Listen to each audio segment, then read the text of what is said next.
The declaration, the communication array in Earth's Central Defense Command crackled to life at exactly 0600 hours.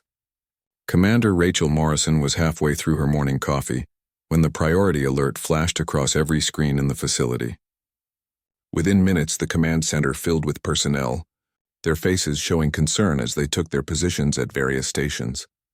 The holographic projector hummed, casting a pale blue light across the room. An alien figure materialized before them, standing roughly 9 feet tall with 4 arms and crystalline skin that refracted light in unsettling patterns. Its eyes, all 6 of them, glowed with an amber intensity that suggested both intelligence and arrogance. "Attention, primitive species of Earth," the creature began, its voice translated through advanced linguistic algorithms. "I am High Chancellor Vexer of the Crythian Dominion.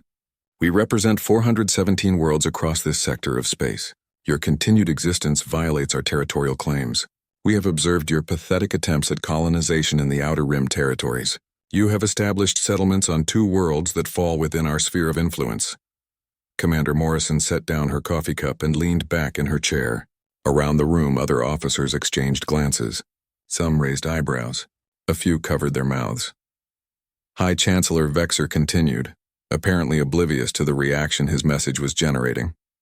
"The Crythian Dominion has deliberated for exactly 1 solar cycle. Our conclusion is unanimous. Your species represents a minor inconvenience that must be eliminated. We hereby declare total war upon humanity. You have 72 of your Earth hours to abandon all colonial holdings and prepare for subjugation. Resistance will result in complete extermination. This is not a negotiation. This is your final warning." The hologram flickered and vanished. The command center fell silent for approximately 5 seconds. Then someone in the back row snorted. Commander Morrison pressed her lips together, trying to maintain professional composure. General Thomas Blackwood, sitting to her right, coughed into his fist. It sounded suspiciously like a laugh. "Did he just—" Lieutenant Commander James Park started to say. "Call us primitive?" Morrison finished. Yes, he did." General Blackwood leaned forward, his shoulders shaking. 72 hours to surrender. That's generous." "Very generous," agreed Admiral Lisa Chen, who had just entered the room. "Considering they apparently think we're still using chemical rockets, that did it." The dam broke. Laughter erupted throughout the command center. Not polite chuckles or nervous giggles, but genuine, belly-deep laughter. Officers who had maintained stone-faced composure through genuine crises doubled over in their chairs. General Blackwood wiped tears from his eyes. Commander Morrison had to set her coffee down again before she spilled it. "Someone please tell me," Morrison gasped between laughs, "that we have their intelligence assessment." A young analyst named David Torres pulled up data on his screen. "Yes, Commander. It's uploading now." "Oh, this is beautiful." The main display showed the Crythian intelligence report on humanity. Morrison read through it, her amusement growing with each line. According to their analysis, humanity's fastest ships could barely achieve .01 light speed. Human weapons were listed as primitive explosive projectiles and early fusion devices. The report estimated Earth's total military fleet at perhaps 200 vessels, none larger than 300 meters. "They think our colony transport ships are warships," Admiral Chen said, reading over Morrison's shoulder. "They've never seen an actual military vessel." "To be fair," General Blackwood offered, "that was intentional. Operation Silent Shield has been in effect for 40 years. Morrison nodded. Operation Silent Shield was humanity's greatest strategic success. When humans had first ventured beyond their solar system and discovered they were not alone in the universe, military planners had made a crucial decision. Never reveal your full capabilities until absolutely necessary. Every colony ship, every transport, every civilian vessel that traveled through alien-monitored space had been deliberately designed to appear less advanced than it actually was. Real military hardware remained hidden, either in deep space facilities or cloaked beyond enemy sensor capabilities. The Crythians had encountered human colony ships and assumed they were seeing humanity's best technology. They had watched farmers and scientists settling new worlds and concluded that humans were a peaceful, technologically inferior species ripe for conquest. They had never asked themselves why a supposedly primitive species could successfully colonize worlds light years from their home planet. They had never wondered about the logistics required for such endeavors. They had simply seen what they expected to see. "What's our actual fleet strength?" Morrison asked, though she already knew the answer. Torres pulled up classified data. Current active duty, 6,412 combat vessels, ranging from the Striker-class corvettes at 400 meters to the Titan-class dreadnoughts at 3.2 kilometers. We have another 2,000 ships in various stages of construction or refit. And weapons, gravitational disruption cannons, antimatter torpedoes, quantum entanglement missiles, directed energy arrays, and kinetic accelerators that can punch holes through small moons. Plus the experimental stuff we're not supposed to talk about. Morrison smiled.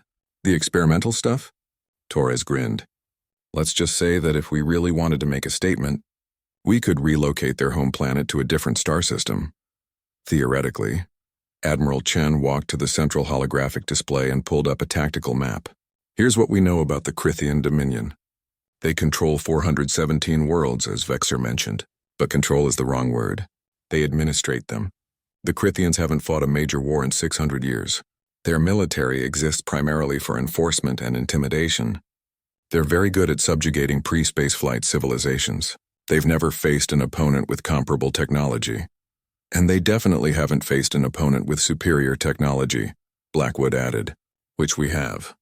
Morrison considered the situation.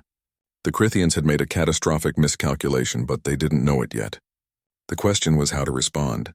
Humanity could obliterate the Crythian fleet before they realized what was happening, but that would mean countless deaths, the destruction of a civilization, and it would announce to the entire galaxy that humanity was a threat to be feared, rather than a neighbor to be respected.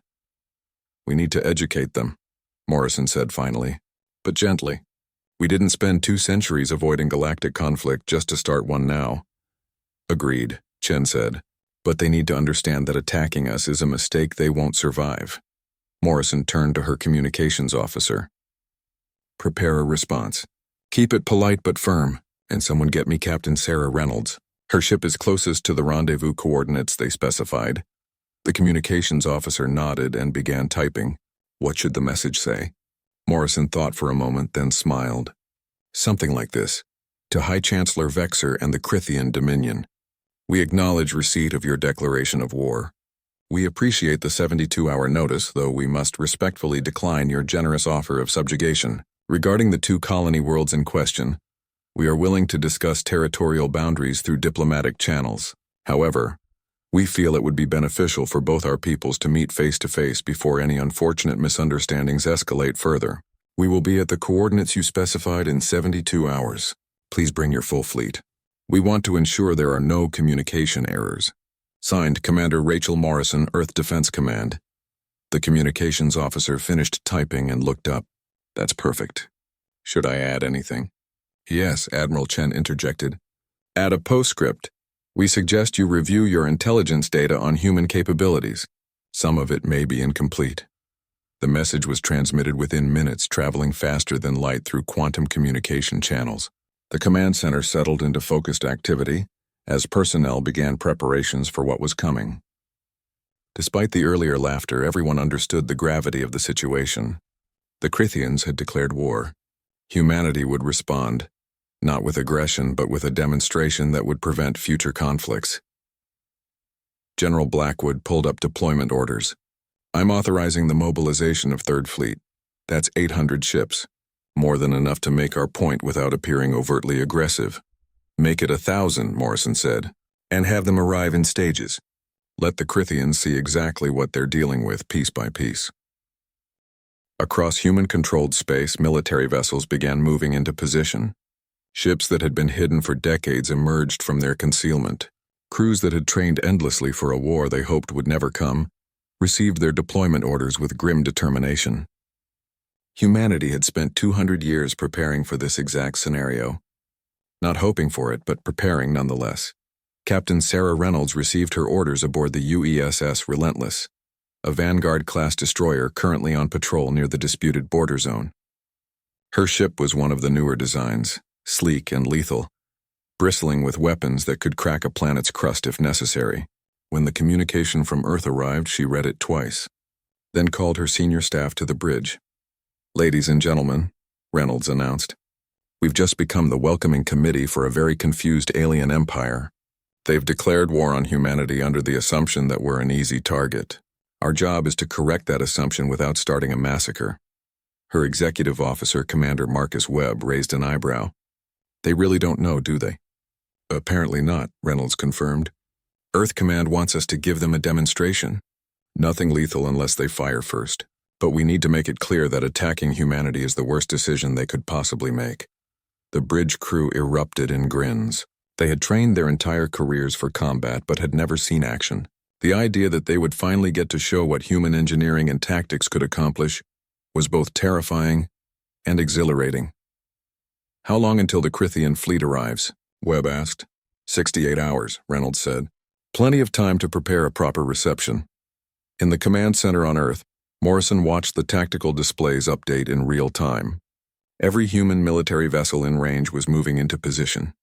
The Crythians would arrive expecting to find frightened colonists ready to surrender. Instead, they would find something that would reshape their understanding of the universe.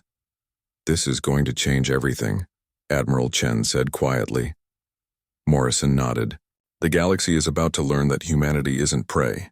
We're not predators either. We're just extremely well-prepared neighbors who really don't like being threatened. The countdown began. 72 hours until first contact. 72 hours until the Crythian Dominion learned why you should never, ever underestimate a species that had clawed its way from a hostile planet to the stars through sheer determination and innovation. Somewhere in deep space, High Chancellor Vexer reviewed reports from his military advisors, confident in his inevitable victory. He had no idea that in less than 3 days, he would be begging for peace terms from the primitive species he had so casually threatened with extinction. The Awakening. The Crythian armada emerged from hyperspace exactly on schedule. High Chancellor Vexer stood on the bridge of his flagship, the Eternal Dominance, and surveyed his fleet with satisfaction. 3,000 warships stretched across the void in perfect formation. Each vessel represented the pinnacle of Crythian military engineering, adorned with ceremonial markings that proclaimed their empire's 600-year reign of dominance. Sensor report, Vexer commanded, his forearms clasped behind his back in a posture of absolute confidence. The sensor officer, a younger Crythian named Thex, studied his displays carefully. Scanning the designated coordinates now, High Chancellor. I'm detecting one vessel. Human signature confirmed. It appears to be alone. Vexer's crystalline face reflected the ambient light and patterns that indicated amusement. One ship. They send one ship to surrender. How appropriately pathetic. Sir, Thex continued, his voice uncertain. The vessel is larger than our intelligence predicted, approximately 450 meters. And the energy signature is unusual. I'm having difficulty categorizing the power source. Irrelevant, Vexer declared. Magnify the image. Let us see what these humans consider a warship. The main view screen flickered and displayed the UESS Relentless. The human destroyer hung in space like a predator at rest. Its hull was matte black, absorbing light rather than reflecting it. No decorative markings adorned its surface. No ceremonial displays proclaimed its heritage. It was pure function, every line and angle designed for a single purpose: controlled violence. Captain Sarah Reynolds sat in her command chair, watching the Crythian fleet materialize on her displays. Her crew remained silent, focused, waiting for orders. The bridge of the Relentless was dimly lit, illuminated primarily by the soft glow of holographic interfaces and tactical screens. Count? Reynolds asked calmly. 3,047 vessels, Captain, her tactical officer, Lieutenant Maya Okonkwo, reported, ranging from Corvette class to what appears to be their dreadnought. That big one in the center is radiating enough energy to power a small city. Weapons status? All systems green. Gravitational cannons charged and ready. Antimatter torpedoes loaded. Point defense grid active. We could engage at your command. Reynolds shook her head slightly. Not yet. We're here to talk first. Open a channel. The view screen shifted to show High Chancellor Vexer, his 6 eyes fixed on Reynolds with an expression that suggested he was examining an insect. Human, he said, his voice dripping with condescension. I am High Chancellor Vexer. You will surrender your vessel immediately and prepare to transmit the unconditional capitulation of your entire species. You have one of your minutes to comply. Reynolds leaned back in her chair, her expression neutral. High Chancellor, I'm Captain Sarah Reynolds of the United Earth Space Forces. Before we discuss any terms, I think there's been a significant misunderstanding about human capabilities. I'd like to correct that misunderstanding peacefully. Vexor's crystalline features shifted to patterns indicating dismissal. There is no misunderstanding. We have observed your primitive technology. We know your limitations. You have 45 seconds. With respect, Chancellor, your intelligence is incomplete. The ships you've observed were civilian colony transports. You've never encountered human military hardware. Your words are irrelevant. 30 seconds. Reynolds sighed and glanced at Commander Webb. Some people need visual aids. Weapons target that asteroid cluster at coordinates 77 Mark III. Railgun only. Minimum power. Fire 1 round. Aye, Captain, firing. The Relentless didn't shake or shudder. There was no dramatic buildup of energy. No glowing charge sequence. A port opened on the destroyer's hull for exactly 1/10 of a second. Something launched into space, moving so fast that even Crithian sensors barely registered it. The tungsten projectile crossed 15,000 kilometers in less than 2 seconds. It struck the first asteroid dead center. The rock, roughly the size of a football stadium, exploded. But the projectile didn't stop. It punched through the debris cloud and hit the second asteroid, then the third, then the fourth. By the time it finally expended its kinetic energy, the railgun round had destroyed 7 asteroids in a perfectly straight line. On the bridge of the Eternal Dominance, every Crithian officer stared at their screens in stunned silence. Thex's hands trembled as he recalculated the data 3 times, unable to believe the readings. "High Chancellor," Thex whispered. "That projectile was traveling at 0.3 light speed. The kinetic energy involved would require... I don't even know how to calculate the power requirements. And that was from what their captain called their minimum power setting." Vexor's confidence wavered for the first time in his long career. "She's bluffing. Those asteroids were rigged to explode. It's a trick." Reynolds' voice came through the communication channel again. "That was our lightest weapon, Chancellor. We use it primarily for point defense against incoming missiles. Our actual offensive systems are considerably more powerful. Would you like another demonstration? Or would you prefer to discuss this situation rationally?" "You will not intimidate the Crithian Dominion," Vexor declared, though his voice had lost some of its certainty. "All ships, attack formation. Prepare to fire on the human vessel." The Crithian fleet began moving into assault positions. Energy weapons charged, creating a visible glow across 3,000 ships. Missile batteries opened, revealing thousands of warheads ready to launch. Reynolds watched the tactical display update. "They're really going to do it. Some species just have to learn the hard way." She activated her communication panel. "Earth Command, this is Relentless. The Crithians are commencing hostile action, requesting authorization to defend." Commander Morrison's voice came back instantly. "Authorization granted, Captain. Show them what they're dealing with. But Reynolds, try not to destroy too many. We still want them capable of negotiating afterward." "Understood, Command." "Relentless out." Reynolds turned to her weapons officer. "Target their flagship. Gravitational disruptor. 5% power. Fire when ready." Lieutenant Okonkwo's fingers danced across her console. "Target locked, firing." The Relentless finally showed what it was capable of. The gravitational disruptor activated, creating a localized distortion in space-time itself. The beam, invisible to normal sensors, crossed the distance between the 2 ships in microseconds. It struck the Eternal Dominance's forward shield generators. Crithian shields were designed to deflect energy weapons and absorb kinetic impacts. They had protected the Dominion's fleets for 6 centuries. They lasted exactly 0.3 seconds against human technology. The gravitational beam punched through the shields as if they didn't exist, then carved a perfect circular hole through 200 meters of reinforced Crithian armor. The beam passed completely through the flagship, emerging from the other side, and continued into space where it harmlessly dissipated. Inside the Eternal Dominance, emergency alarms screamed. The ship lurched as internal gravity fluctuated. Crew members scrambled to assess the damage. Somehow, impossibly, the human weapon had created a tunnel through their most powerful warship without triggering any explosions or causing catastrophic system failures. It was surgical, precise, and absolutely terrifying. "Damage report," Vexor demanded, his voice shaking. "Hull breach on decks 40 through 62, a damage control officer reported. Emergency force fields have sealed the openings." Casualties minimal because the beam somehow missed all vital systems and crew quarters. High Chancellor. They threaded a needle through our ship at a distance of 12,000 kilometers. That level of precision is impossible. That was 5% power, Reynolds said through the communication channel. At full power, that weapon would have vaporized your entire flagship. High Chancellor, I'm going to ask you one more time. Can we please discuss this situation like reasonable beings, or do you want to see what happens when we stop being gentle? Vexer opened his mouth to respond, but his tactical officer interrupted. High Chancellor, we have multiple new contacts emerging from hyperspace. Human signatures, counting 100, 200, 500 vessels. Sir, they're still coming. The view screen pulled back to show the arriving human fleet. The third fleet emerged from hyperspace in perfect formation, arranged in a pattern that military tacticians would study for generations. The smallest ships were twice the size of Vexer's flagship.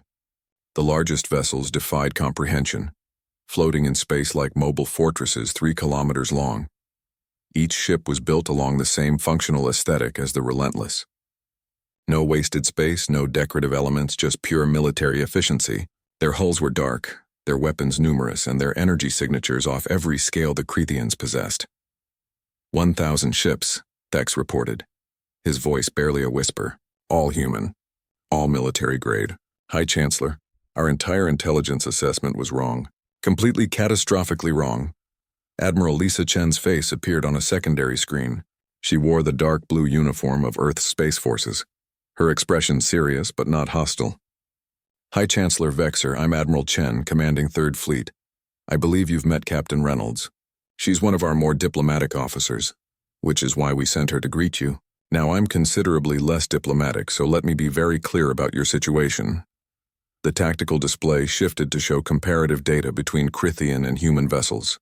Your largest warship masses about 800,000 tons. Our smallest destroyer masses 1.2 million tons.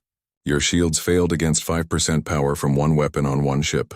We have 1,000 ships here, and each one carries 50 weapons more powerful than what you just experienced. The mathematics of this situation are not in your favor.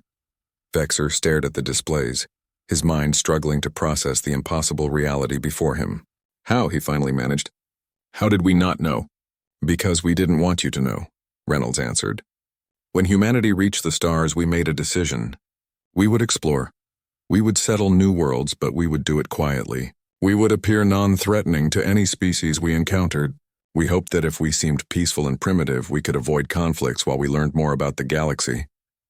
But you weren't primitive, Vexer said, the truth finally sinking in. You were never primitive. We survived on a planet where the weather alone could kill entire civilizations, Chen said. We evolved fighting predators that could tear through our ancestors like paper. We built weapons that could destroy our entire world, used them, and somehow survived. Chancellor, humanity has been preparing for the worst-case scenario since before we left our solar system. You just became that scenario. The Crithian fleet hung in space, paralyzed by indecision. 3,000 ships faced 1,000. But the numerical advantage meant nothing. It was like bringing swords to a gunfight, except the disparity was even more extreme. What do you want? Vexer asked, his voice defeated. Morrison's face appeared on the main screen, joining the conversation from Earth. We want what we've always wanted. Chancellor, peace. We want to settle our worlds, raise our families, and explore the universe without constantly looking over our shoulders for threats. The 2 colony worlds you claimed? Keep them. We'll relocate our settlers. It's not worth fighting over. You're giving them up? After this display of power? We don't need them, Morrison said simply. Space is infinite. There are billions of worlds out there. We're not interested in conquest or domination. We just want to be left alone. But you want something in return, Vexer said, recognizing a negotiation when he saw one. Smart, Chen acknowledged. Yes, we want something. We want a treaty. Real peace, not just a ceasefire. We want recognition that humanity has the right to exist in this galaxy without interference. And we want you to understand something very important. Reynolds leaned forward in her chair. The galaxy is full of species like yours, Chancellor. Empires built on intimidation and subjugation. You find weaker civilizations and you dominate them because you can. That's going to stop, at least where humanity is concerned. If you attack us, we will defend ourselves. If you attack our allies, we will defend them. If you enslave species that want freedom, we will have a problem. You're threatening the entire Dominion? Vexer asked, incredulous. No, Morrison corrected. We're setting boundaries. Operate within your current territory. Treat your member species fairly and we'll never have a conflict. But if you continue your expansionist policies, if you threaten peaceful civilizations, you'll find that humanity makes a very powerful enemy. Vexer looked around his bridge at his terrified crew. He thought about the 600 years of Crythian dominance, built on military superiority that had just been revealed as completely inadequate. He considered his options and realized he had only one choice. I will recommend peace to the Dominion Council, he said quietly. I will also recommend significant changes to our intelligence-gathering procedures. Wise choice, Reynolds said, and for the first time she smiled. Chancellor, humanity doesn't want to be your enemy. We'd actually prefer to be your friend, but friendship requires mutual respect. Can you offer that? Vexer's crystalline features shifted through several emotional patterns before settling on something that might have been respect, or might have been fear, probably both. Yes, he said finally. I believe we can. Excellent, Morrison said. Then let's begin formal negotiations. We'll draft a treaty that protects both our interests. And Chancellor? Thank you for being reasonable. Some species would have kept fighting out of pride. You chose wisdom instead. As the human and Crythian representatives began discussing terms, the 1,000 ships of Third Fleet maintained their positions, not threatening but present, a reminder of what would happen if the peace failed. On the bridge of the Relentless, Commander Webb turned to Reynolds. That went better than expected. It did, Reynolds agreed, though I suspect the galaxy is about to get very interesting. Once word spreads that humanity has this level of technology, we're going to get a lot of attention. Some of it friendly, some of it not, Webb noted. Reynolds nodded, watching the Crythian fleet begin its withdrawal. That's why we'll keep preparing. Keep building. Keep training. We showed the Crythians mercy today, but the next species that threatens us might not be so lucky. Far away on Earth in the command center, General Blackwood raised his coffee cup in a toast. To humanity, may we never need to use our full strength, but may we always be ready to do so. Around the room, officers raised their own cups. They had prepared for war and achieved peace. For now, that was enough. The Crythian Dominion would never threaten humanity again. More importantly, the story of what happened at the border zone would spread throughout the galaxy. Other species would hear about the empire that had declared war on humanity, only to discover that the primitive species was anything but. The galaxy had learned an important lesson. Humanity didn't seek conflict, didn't want war, and would always prefer peace. But if forced to fight, humanity would do so with a level of technological superiority and tactical precision that made resistance futile. High Chancellor, Vexer returned to his homeworld and presented the peace treaty to the Dominion Council. He also submitted his resignation, though it was refused. Instead, the Council appointed him as the first Crythian ambassador to Earth, tasked with ensuring that the peace remained strong. Years later, Vexer would tell younger Crythians about the day his fleet met humanity. He would describe the moment when he realized that the species he had dismissed as primitive was actually the most dangerous civilization in the known galaxy, and he would always end his story with the same warning: never ever underestimate a species based on limited information, and never threaten humanity unless you're prepared to lose everything. They smile when you declare war because they know something you don't. They know they've already won.